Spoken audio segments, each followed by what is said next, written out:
नमस्कार, बहुत स्वागत है आपका। मृत्यु जो कि जीवन का सबसे बड़ा सच है, जिसे कोई भी टाल नहीं सकता। और जो ये पृथ्वी है, ये मृत्यु लोक है और इसमें जो आया है उसे एक न एक दिन इस शरीर को छोड़कर परमात्मा के पास जाना ही पड़ता है। तो फिर भी मनुष्य इस संसार में आकर भौतिक सुख सुविधाओं के मोह में पड़ जाता है और मृत्यु के बाद भी इन वस्तुओं का लगाव इनसे खत्म नहीं होता। अक्सर आपने सुना होगा, वैसे आपने भी सपनों में देखा होगा कि मरे हुए रिश्तेदार या दोस्त या कोई भी सपने में आते रहते हैं। माना जाता है कि जो लोग उस लोक को जा चुके हैं और जो कभी जीवित लोगों के संपर्क चूँकि नहीं आ सकते हैं मरे हुए लोग, लेकिन मृत लोग नींद की अवस्था में, सुषुप्ता अवस्था में हमसे संपर्क करते हैं। और जब हमारी ज़्यादातर इंद्रियां निष्क्रिय होती है, तब चूँकि देखिए अक्सर कुछ स्मृतियों के कारण भी मरे हुए लोग हमारे सपने में आते हैं और मृत लोगों का सपने में आना हमारे दुख या पश्चाताप की भावनाओं को अभिव्यक्त भी करता है। अब देखिए आध्यात्मिक कारणों से भी मरा हुआ इंसान हमारे सपने में आता है। कुछ लोगों की मौत समय से पहले हो जाती है और वे अपने जीवन की इच्छाओं को पूरा कर पाने में असमर्थ हो जाते हैं और फिर वे सपने में आकर हमसे मदद की अपेक्षा करते हैं। तो देखिए मरे हुए लोगों का सपनों में आना कैसा होता है, क्योंकि कई बार आपने देखा होगा सपने लाख आप प्रयास कर लो पर याद ही नहीं आएगा। अब देखिए कौन आते हैं सपने में, ये भी सवाल है। जो लोग बहुत ज़्यादा बूढ़े हो जाते हैं या फिर वे किसी बीमारी का शिकार होते हैं तो मृत्यु के लिए तैयार होते हैं। और ऐसा होना चूंकि प्रकृति का नियम है, तो जिन लोगों की मौत अप्राकृतिक रूप से होती है, मर्डर, एक्सीडेंट, आसानी से मुक्ति नहीं मिलती, इसलिए ऐसे लोग ज़्यादा भटकते हैं।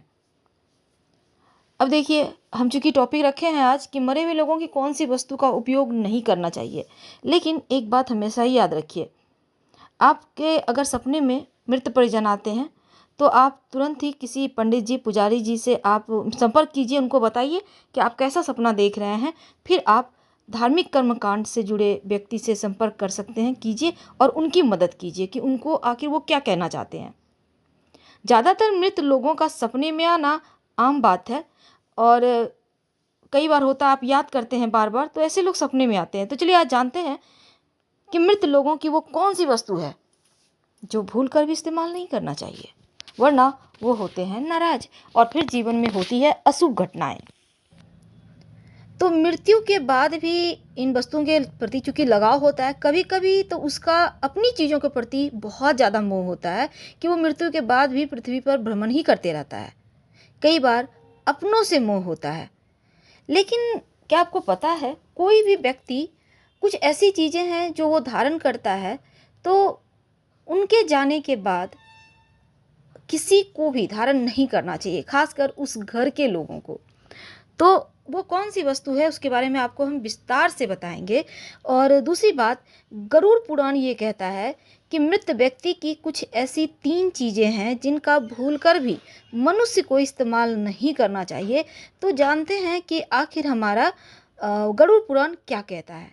सबसे पहली उसमें चीज़ आती है और वो है घड़ी। कपड़े गहने की तरह घड़ी एक ऐसी चीज़ है जो लोग पहनते ही हैं। और कई बार होता है कि मृतक की घड़ी आप पहन लेते हैं। क्या आपको पता है, कोई भी व्यक्ति खासकर अगर उस चीज़ को पहनकर चला गया हो परमात्मा की शरण में, यानी उसकी मृत्यु हो जाती है, जिस चीज़ को उसने धारण की है, खासकर घड़ी, तो उस घड़ी को, क्योंकि वो व्यक्ति मृत व्यक्ति के ऊर्जा का स्रोत है घड़ी भी, और घड़ी व्यक्ति के साथ जीवन भर जुड़ा रहता है और उसके समय का निर्धारण करता है। तो जो व्यक्ति अच्छे और बुरे समय का लेखा जोखा रखता है, इसलिए व्यक्ति की मृत्यु के बाद भी घड़ी में उसकी सकारात्मक नकारात्मक ऊर्जा बसी होती है। तो ऐसे व्यक्ति, मृत व्यक्ति की घड़ी को जो भी व्यक्ति पहनता है, इन ऊर्जाओं का नकारात्मक प्रभाव उस पर निश्चित तौर पर पड़ता है और वो मृत परिजन व्यक्ति के सपनों में बार बार आकर उसको कष्ट भी दे सकते हैं। इसलिए अगर कोई घड़ी पहन के जिसकी मृत्यु हो चुकी है, उस वस्तु से मोह ना करें, बल्कि आप उस घड़ी को दान दे दें, किसी को दे दें, ज़रूरतमंद को, या फिर आप घर में ही कहीं रखने चाहते हैं तो रखिए, लेकिन पहनिएगा मत। दूसरी चीज़ है गहने। अब गहनों से प्रेम ही होता है। बहुत सारे लोग, अब पुरुष भी हैं तो अंगूठी पहनते हैं, कड़ा पहनते हैं, गले में चैन पहनते हैं, बहुत सारी चीज़ें आजकल मार्केट में है, तो महिलाएं भी पहनती है। तो मान्यता है कि मृतक व्यक्ति अगर उन चीज़ों को पहन के परमात्मा के पास चला जाता है, यानी कोई भी आभूषण, वैसे तो अन्य भी आभूषण उसके पास होते हैं घर में, तो उन चीज़ों को भी आप धारण ना करें तो उत्तम है। क्योंकि गरुड़ पुराण में कहा गया है किसी भी मनुष्य को अपने मृत परिजन और मृत स्त्री के आभूषण का कभी भी इस्तेमाल नहीं करना चाहिए।